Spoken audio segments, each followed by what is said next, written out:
নিকাশি ব্যবস্থা না থাকায় অল্প বৃষ্টিতেই এলাকায় জল জমে যেত, ফলে সমস্যায় পড়তে হতো ইংরেজবাজার ব্লকের যদুপুর 2 গ্রাম পঞ্চায়েতের গোপালপুর, দেবদত্তপাড়া, পাহাড়িপাড়া সহ একাধিক গ্রামের বাসিন্দাদের। অবশেষে মালদা জেলা পরিষদের উদ্যোগে নিকাশি নালার কাজের সূচনা করা হলো।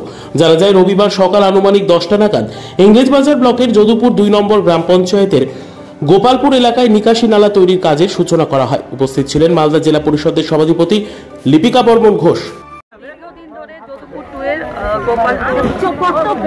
একটা দাবি ছিল যে তাদের এখানে বর্ষার সময় যথাযথ নিকাশি ব্যবস্থা ছিল না, তাই আজকে 15 ফিনান্স থেকে মাননীয় মুখ্যমন্ত্রীর অনুপ্রেরণায় প্রায় 34 লক্ষ টাকা ব্যয়ে 500 মিটারের মতো ড্রেনের শুভ শিলান্যাস করা। কোথায় করলেন? যদুপুর টু গোপালপুর এলাকায়। মানুষের দাবি ছিল তো দীর্ঘদিন থেকে ওনাদের একটা দাবি ছিল, তাদের বর্ষায় জল জমায়েত হতো, তাদের পথ চলতে অসুবিধা হতো, বিভিন্ন ধরনের সমস্যায় তাদের পড়তে হতো। টোটো হয়তো রাস্তায় জলের কারণে মানে বাধার সৃষ্টি হতো যাতায়াতে। তাই আমি আশা করি ওনাদের অনেকটাই উপকৃত হবে।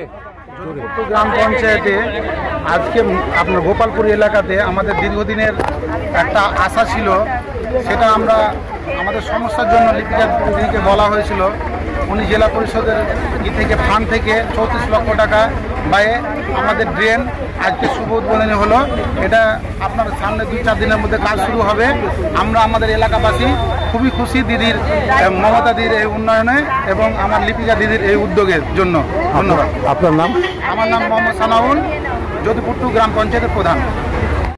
কেমন লাগছে বলতে আমরা অত্যন্ত আনন্দিত, আপ্লুত, অভিভূত। এটা আমাদের দীর্ঘদিনের চাহিদা ছিল। জল জমার ফলে অত্যন্ত সমস্যা হতো বর্ষার দিনে। শুধুমাত্র গোপালপুর নয়, এখানে গোপালপুর, দেবত্রাপাড়া, কাঁচাকালি হয়ে নদীকে পড়বে, কিন্তু শুধুমাত্র এরা উপকৃত হবে এরকম ব্যাপার নেই। এটা গোটা যদুপুর 2 এর মানুষ উপকৃত হবে, কারণ গোটা যদুপুর 2 এর মানুষই এই রাস্তা ধরে শহরে যায় প্রত্যেকদিন কাজের জন্য, জীবিকা নির্বাহের জন্য। সবতে এই যে কাজটা হলো, এতে সাংঘাতিকভাবে উপকৃত হব আমরা সকলেই, যদুপুরের সকল মানুষ উপকৃত হবে এবং আমরা অত্যন্ত আনন্দিত এবং লিপিকা ঘোষ ম্যাডামের উপর কে নিয়ে আমরা অত্যন্ত গর্বিত। আপনার নাম? আমার নাম Mohammad Sekendar Sheikh. Bureau report, news for Bengal.